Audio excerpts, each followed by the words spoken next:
할 거는 판구조론인데, 판구조론 전에 화산하고 지진도 들어가는 거잖아. 거기부터 합시다. 그러면 아마 오늘 다 안 끝나면 다음 주에 이어서 할 거야. 네. 일단 먼저 화산 얘긴데, 화산에서 문제 나오는 거는 기본적으로 포인트가 뭐냐 있으면 화산이 딱 터지는데, 이 땅 밑에 우리가 흔히 얘기하는 마그마라고 하는 게 있단 말이야. 이게 지각의 약한 부분을 뚫고 이렇게 뿜어져 나오는 거, 그걸 우리가 화산이라고 하는데, 여기서 나오는 물질들이 있어. 그걸 우리가 뭐라고 얘기하냐면 화산 분출물이라고 얘기를 해요.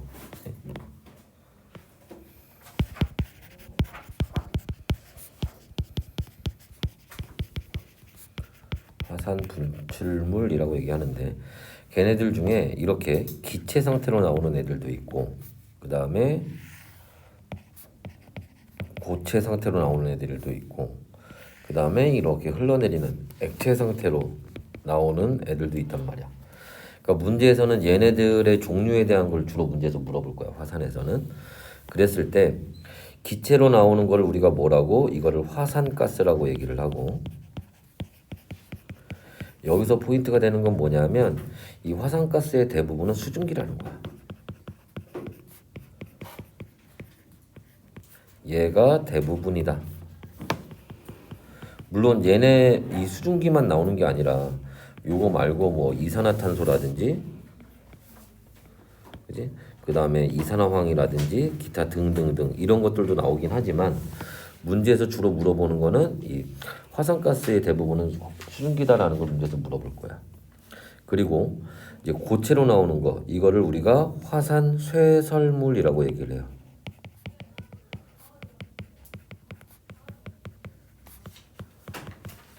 이라고 얘기하는데, 자, 여기서 나오는 애들은 이제 뭐를 이제 얘기를 하느냐 하면, 주로 이제 여러 가지 그 이름들이 있는데 크기에 따라서 그 이름을 짓는단 말이지, 그지?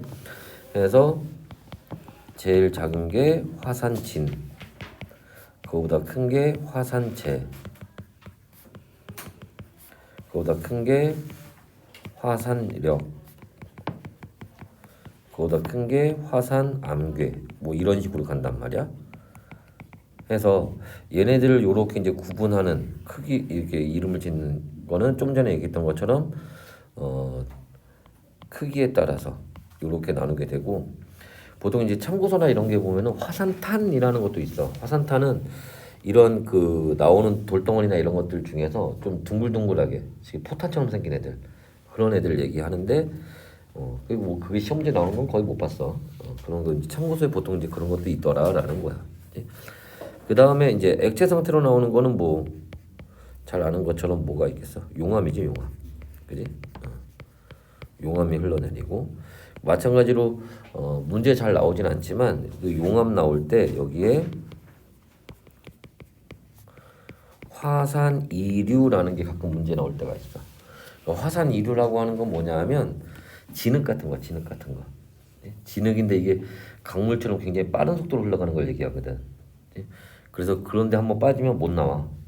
물에 빠지는 거하고도 얘기가 다르거든. 늪이 그냥 빠른 속도로 흘러간다고 생각하면 돼. 그래서 그런 게 가끔 문제 그 참고서에 있지만 이것도 마찬가지로 문제 나오는 일은 별로 없어.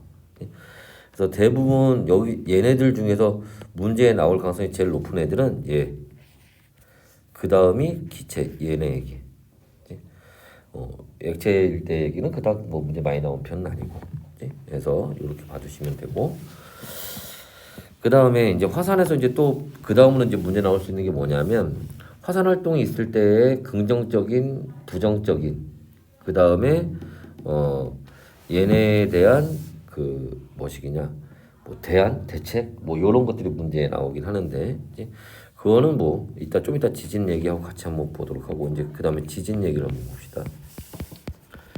지진이라고 하는 건 뭐냐면, 이렇게 땅이 있으면, 자, 요 안에 이렇게 암석 같은 게 있단 말이야. 바위 같은 게. 요런 게 있는데,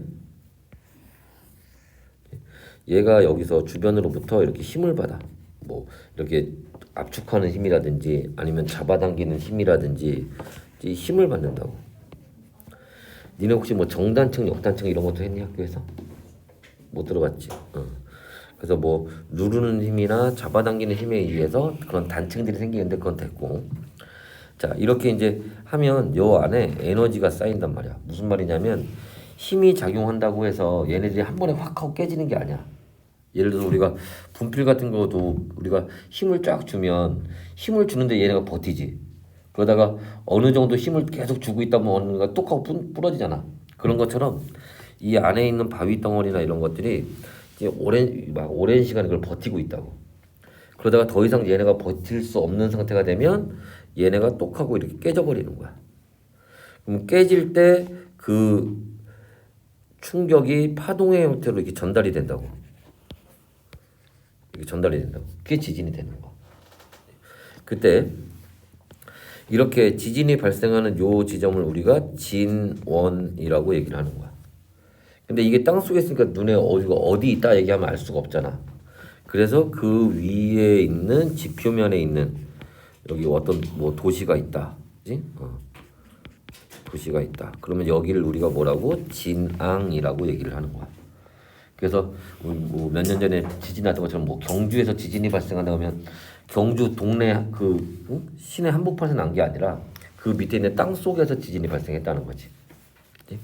그래서 이런들 이거 진앙이라고 해. 지금 선생님이 적은 것처럼 여기 화산에서는 거기서 화산 분출물들에 대한 게 문제에서 물어본다면 지진에서는 여기서 나오는 이런 용어들에 대해서 문제에서 물어볼 수 있다고. 그때 이렇게 지진이 이렇게 전달이 되는데, 그치? 자, 지진이 이렇게 전달이 돼서 A라는 동네에 그 다음에 쭉 지진이 와서 B라는 동네에 지진이 도착을 했단 말이야. 그때 여기서 이제 땅이 건물이 이렇게 있을 텐데, 그치? 당연히 A라는 동네에 있는 건물은 많이 흔들리겠지. 가까우니까. B라는 동네에 있는 건물은 조금밖에 안 흔들릴 거야. 아까 얘기했처럼 예전에 경주에서 지진이 났는데 서울에서는 지진이 났는지도 몰랐다고. 여긴 멀리 있으니까. 이렇게 땅이 흔들리는 정도를 우리가 뭐라고 얘기하냐면 이걸 진도라고 얘기하는 거야. 그러면 뭐하고 A라는 동네에서 진도와 B라는 동네에서 진도는 다르겠지. 그지? 그 다음에 또 하나 여기서 알아둬야 되는 게 뭐냐면 이 진도라고 하는 게 이게 피해의 정도를 나타내는 거야. 그러니까 진도가 크면 피해를 많이 입는 거고 피해가 크게 나타날 거고 진도가 적으면 피해가 작겠지. 그지? 그래서 자, 이렇게 피해 정도를 입는 건 진도에 따라 달라지는 거야. 그런데 이제 우리가 보통 지진이 발생하면 뭐 규모가 얼마다 뭐 이렇게 얘기한단 말이야. 그 규모라고 하는 걸 따지게 되는데 규모라고 하는 거는 A에서 하나, B에서 하나 같은 거야. 이 규모가 뭐냐면 이때 요 진원에서 발생한 에너지의 크기를 얘기하는 거야. 이랬어. 그러니까 A 지점에서 거꾸로 거리를 계산해서 여기에 에너지가 처음에 얼마였는지 알 수 있겠지. B 지점에서도 측정을 해서 여기 처음에 에너지가 얼마였는지 여기서 요 에너지가 얼마였는지 이걸 측정할 수 있다고.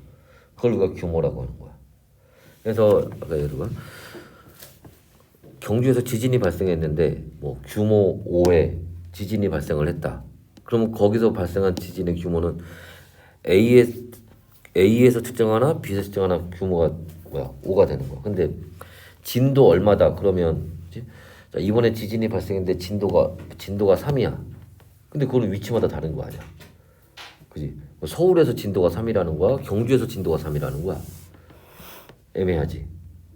그러니까 진도는 그 측정하는 지점에 따라 달라지는 거고 규모는 어디에서 측정하나 다 똑같은 거고. 오케이? 자, 그래서 요런 이제 용어의 차이나 이런 것들 문제에서 많이 물어봐. 맞지? 그래서 요게 있고 그다음에 하나만 더. 자, 저 뒤에 가서 나오는 얘기 중에 하나인데, 그치? 자, 이 진원의 깊이가 지표면하고 가까운 데서 발생하면 천발 지진이라고 얘기를 하는 거고 깊은 데서 발생을 하면 신발 지진이라고 얘기를 해. 그 중간쯤 되는 거를 중발 지진이라고 얘기를 하는 거고. 오케이? 해서 지진이 발생하는 진원의 깊이에 따라서 천발, 중발, 신발 이렇게 나눠서 그치? 지진의 종류를 구분하기도 한단 말이야. 그래서 이런 것도 같이 알고 있으시면 되고, 오케이? 자, 해서 그 다음에 이제 보는 게 아까 좀 전에 선생님이 얘기했던 것처럼 뭐가 얘네 긍정적인 거, 부정적인 거 이런 거, 그지? 긍정적인 거, 부정적인 거, 그 다음에 얘네에 대한 대책, 그지? 그랬을 때 화산부터 볼까? 화산이 발생해서 생길 수 있는 긍정적인 게 뭐가 있니? 뭐 터지지만 않는다면 화산 활동 적당한 활동으로는 그지? 뭐 관광 자원이 될 수도 있고, 그지? 저기 뭐 하와이나 이런 데 뭐 그거 보러 가는 사람들 있잖아. 그다음에 온천 같은 거. 그지? 그다음에 뭐 지열 발전. 땅에서 올라오는 열을 이용해서 발전기를 돌리는 이런 것들이 가능하다는 거고. 부정적인 건 많지. 그지? 일단 뭐 화재도 발생할 수 있고. 그지? 그다음에 뭐 이게 산불이 나거나 이렇게 될 수 있단 말이야. 그지? 그다음에 거기서 아까 얘기했던 막 그 돌덩이 같은 게 막 날라오니까 맞고 사람이 그지 죽을 수도 있고 그지 인명 피해를 입을 수도 있고 그래서 기타 등등등 뭐 화산이 터져서 좋은 게 뭐가 있겠니 그지 해서 여러 가지 이제 피해들을 입을 수가 있다는 거야. 그리고 또 뭐 이런 것도 있을 수 있어. 예를 들어서 거기 나오는 것 중에 화산재가 있는데 그지 화산재가 그지 비행기라든지 이런 정밀기계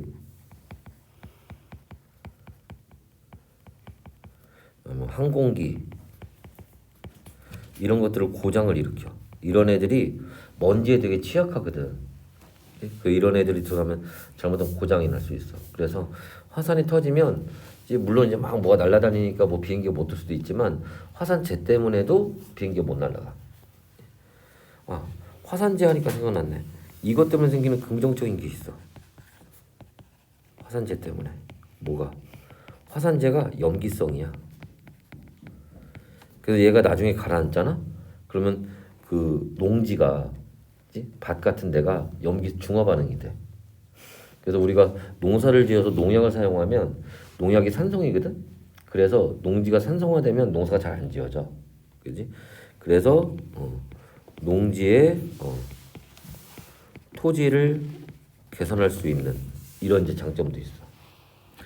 그 다음에 화산재가 또 오래 가벼우니까 얘네가 오래 떠 있단 말이야. 그래서 이런 화산재가 오래 떠 있으면서 햇빛을 차단해. 햇빛을 차단하면 이제 뭐가 안 되겠니? 광합성이 안 되겠지.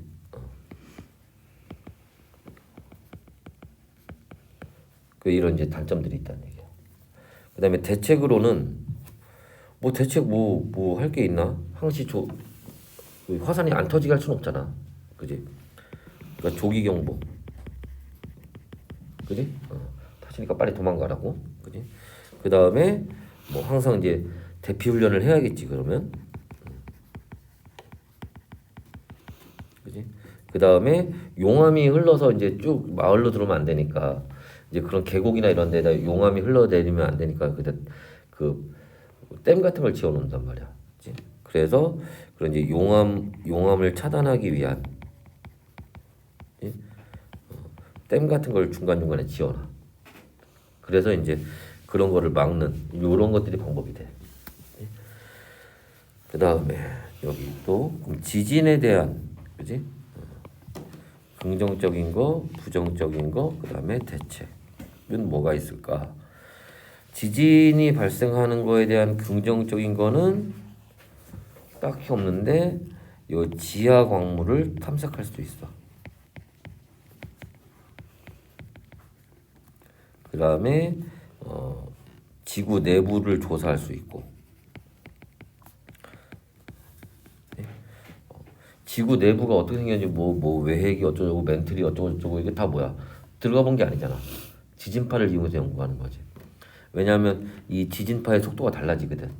외핵을 지나올 때, 내핵을 지나올 때, 멘틀을 지나올 때. 그것뿐만이 아니라 광물, 얘가 어디 철을 지나갈 때랑 금을 지나갈 때랑 다이아몬드를 지나갈 때랑 속도가 다 달라져. 그러니까 그 속도를 측정해서 여기에서 몇 킬로미터 파고 들어가면 여기에 어떤 광물이 있겠다 이런 걸 찾아낼 수가 있단 말이에요. 그래서 일부러 지진을 일으키기도 해. 인공 지진을. 그걸 찾기 위해서. 그래서 이제 그런 것들이 이제 긍정적인 거라면 두 번째 이제 부정적인 거로는 뭐 많지, 그지?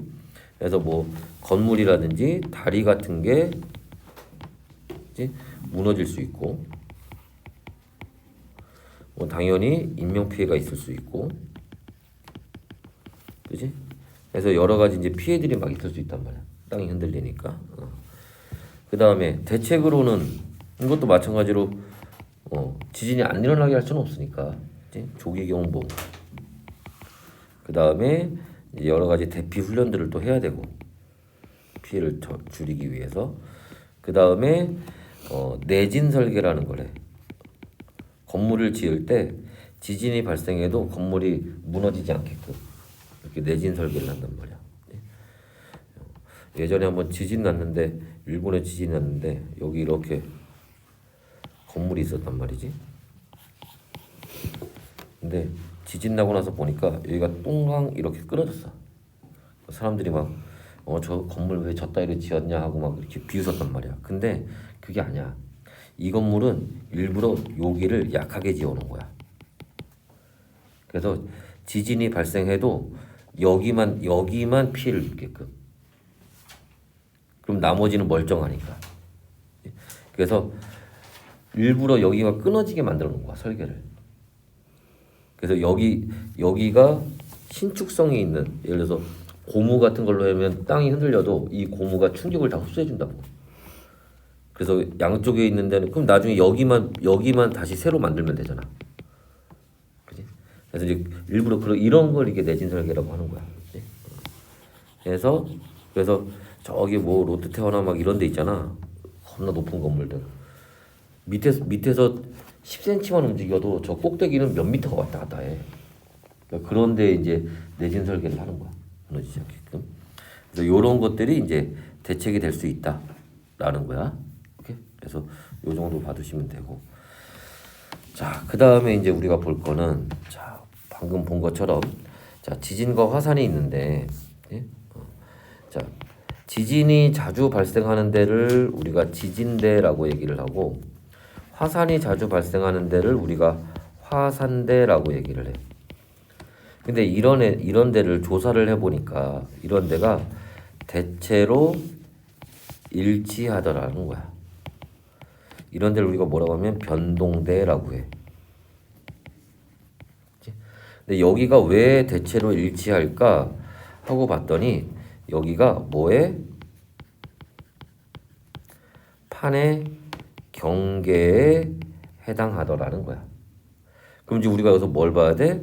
요 판이라는 게 뭔지를 봐야겠지. 그지? 자, 그 전에 요 얘기부터 잠깐 봅시다. 여기 대체로 일치한다고 했는데 여기가 대체로 어디에서 일치하니? 라는 거야. 그지? 주로 태평양 주변. 조금 어려운 말로 연안이라고 얘기를 해요. 그 다음에 대서양에서는 가운데. 대서양 중앙부. 보통 이런 판의 경계가 대륙의 경계에 보통 해당을 해. 꼭 그렇다는 건 아니야. 예외들도 있어. 대략 대륙의 한가운데서 지진이 발생하고 이렇게 할 수 있는데 대체로 이렇다는 거야. 자, 그 다음에 또 계속 보면 여기 우리 판의 경계라고 하는데 판 얘기를 좀 봐야겠지. 그러면 그래서 판에 대한 얘기를 좀 봅시다. 판이라고 하는 거는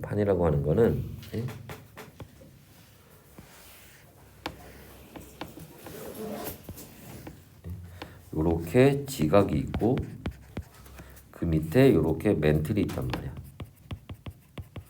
그때 요렇게 여기를 우리가 암석권이라고 얘기를 하고 그 밑에를 연약권이라고 얘기를 해요. 이 암석권을 우리가 판이라고 하는 거야. 여기를. 해서 여기가 얼마? 지표면에서 약 100km 지점에 해당하는 거야. 그때 다시 자, 이 암석권은 자, 뭐 지각과 그리고 상부 멘틀의 윗부분 상부 멘틀을 포함한 지점을 우리가 판이라고 하는 거야. 그리고 자, 그 밑에 연약권인데 이 연약권에서는 이 멘틀의 대류가 일어나요. 그래서 멘틀의 대류가 일어나는 거야. 이 멘틀의 대류 때문에 판의 이동이 일어나요. 판이 이동을 하는 거야. 그래서 이제 요렇게 알고 계시면 되고. 근데 이 판에도 종류가 있어요.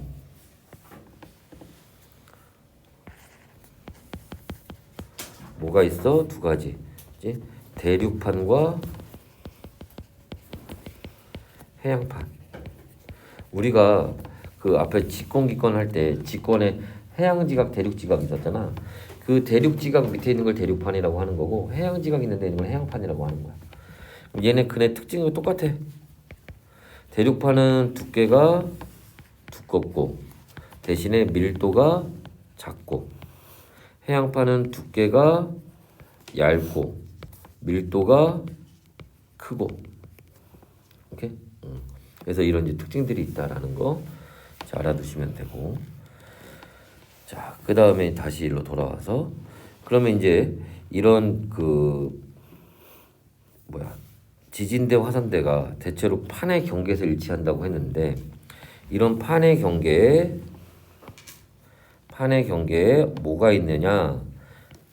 크게 자, 세 가지로 나눠서 볼 수가 있어요. 자, 어떻게? 자, 첫 번째로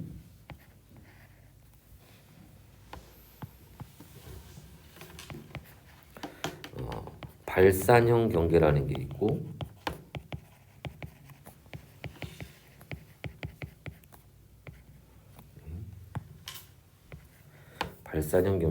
있고 그 다음에 수렴형 경계라는 게 있고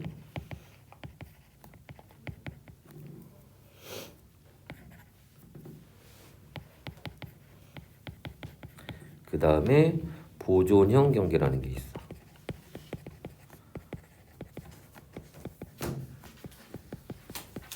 오케이?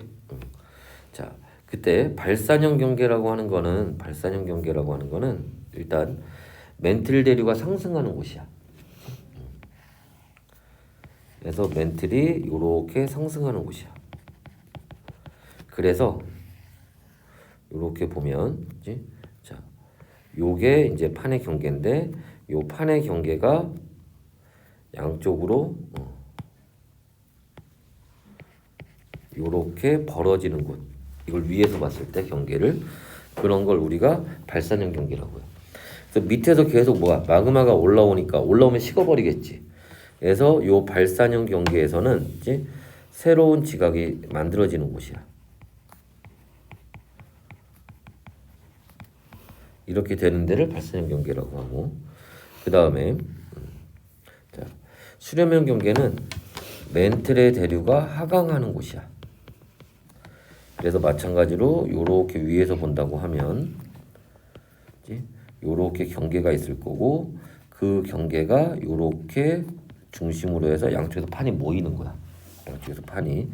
이때는 이렇게 마그마가 이제 지각이 요렇게 와서 요렇게 안쪽으로 들어가는 거니까 여기는 오래된 지각이 없어지는 소멸하는 곳이야.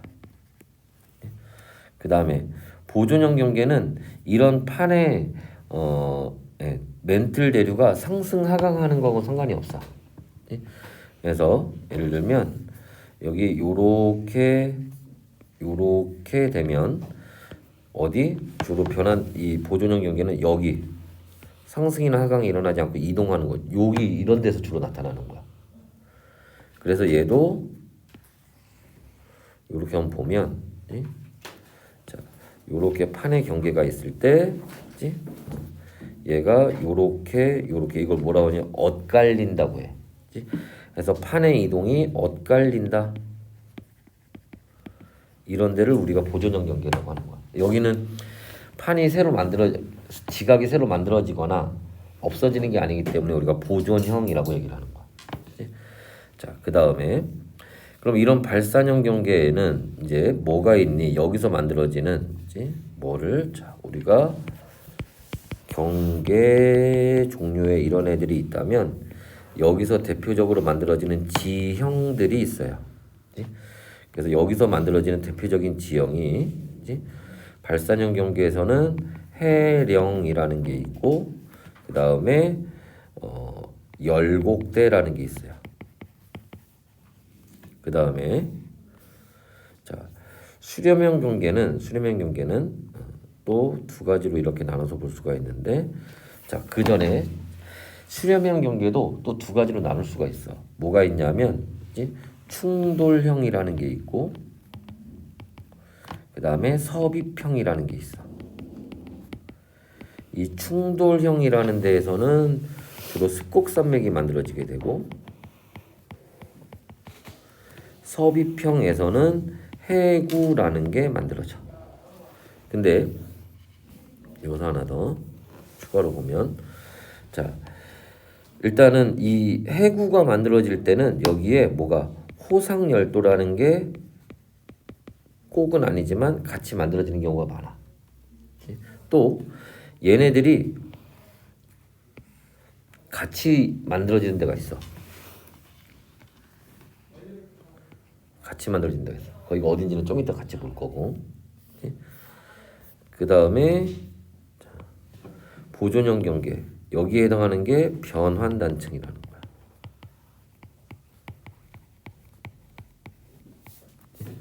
자, 그 다음에 이제 우리가 볼 거는 지역이야. 이런 지형들이 발달한 지역들이 있어. 그래서 이런 해령이 발달한 대표적인 데가 대서양 중앙해령이야. 우리가 지도 보고 위치 알 수 있어야 돼. 열곡대가 발달하는 대표적인 데가 동아프리카 열곡대야.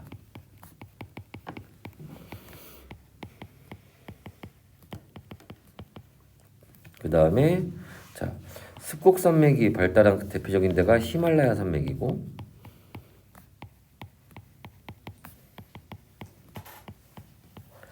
이런 해구가 발달하는 대표적인 데가 일본 해구야.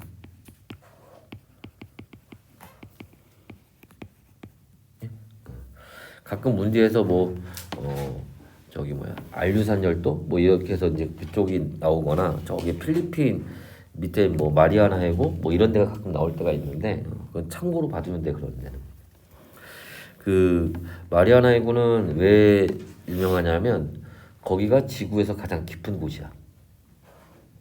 그래서 이제 거기가 좀 유명해. 근데 보통 우리 문제는 대부분 일본 해구로 문제 나올 거고 우리 옆에 있으니까. 그 다음에 변환단층이 발달하는 곳은 대표적으로 두 군데가 있어. 이거는 하나는 대서양 중앙해령.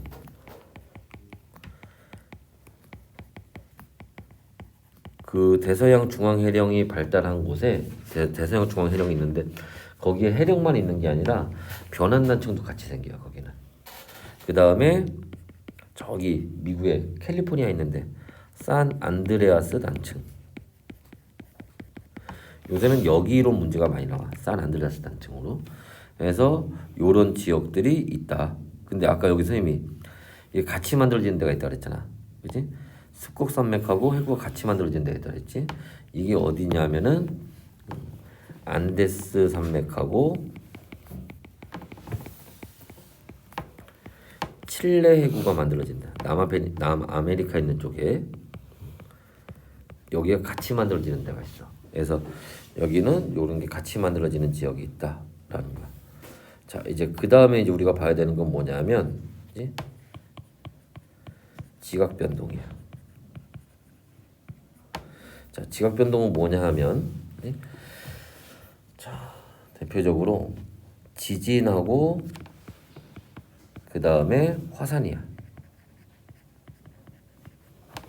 근데 지진하고 화산 우리가 지각 변동이 어떻게 일어나니 물어보면은 지진은 어떻고 화산은 어떻고 이것만 얘기하면 돼. 자, 근데 일단은 지진은 거기가 어디든지 간에 지진은 다 발생해. 그러니까 지진은 발생하느냐 안 하느냐 이걸 따지는 게 아니야. 다 발생하는 거야. 그럼 뭘 따지느냐? 아까 우리 지진의 종류에 천발, 중발, 신발 지진이 있다 그랬지. 그러니까 그 지진들 중에서도 어떤 지진이 발생하느냐 이걸 물어보는 거야. 그래서 자 여기 그 발산형 경계는 얘네들이 어떻게 돼? 위로 올라오면서 생기는 거잖아. 그러니까 얘네들은 지진이 발생하더라도 주로 여기 지표면 근처에서 생긴다고. 그래서 여기 지진은 발산형 경계에서는 주로 천발 지진이 주로 발생을 하는 거야. 반면에 여기 자 수렴형 경계는 애들이 내려가면서 생기는 거잖아. 그러니까 지진이 이렇게 내려가면서도 발생할 수 있다고. 그래서 수렴형 경계에서는 주로 뭐가 천발 지진이나 중발 지진이 발생하거나 해구 같은 경우에는 천발, 중발, 신발 지진이 모두 발생해. 그 다음에 변환단층은 주로 이제 천발 지진이 주로 발생을 하는 거고, 껍데기에서만 나타나는 거니까. 그 다음에 화산은 이제 좀 달라. 화산은 땅이 흔들린다고 다 화산 발생하는 게 아니니까 화산 활동이 있니 없니만 따지는 거야. 근데 마찬가지로 또 발산형 경계는 마그마가 밑에서 올라오는 거잖아. 그러니까 당연히 화산 활동이 있겠지 여기는, 그지? 그래서 발산형 경계에서는 화산 활동이 있다. 그럼 수렴형 경계는 마그마가 아래로 내려가는 거니까 지각이 녹아서 없어요. 그런데 조심할 거는 해구에서는 생겨.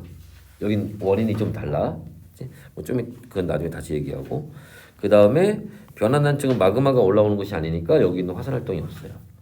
그래서 요렇게 경계, 지형, 지역, 그 다음에 거기서의 지각 변동, 요런 것들을 이제 머릿속에 잘 정리를 해놔야 돼.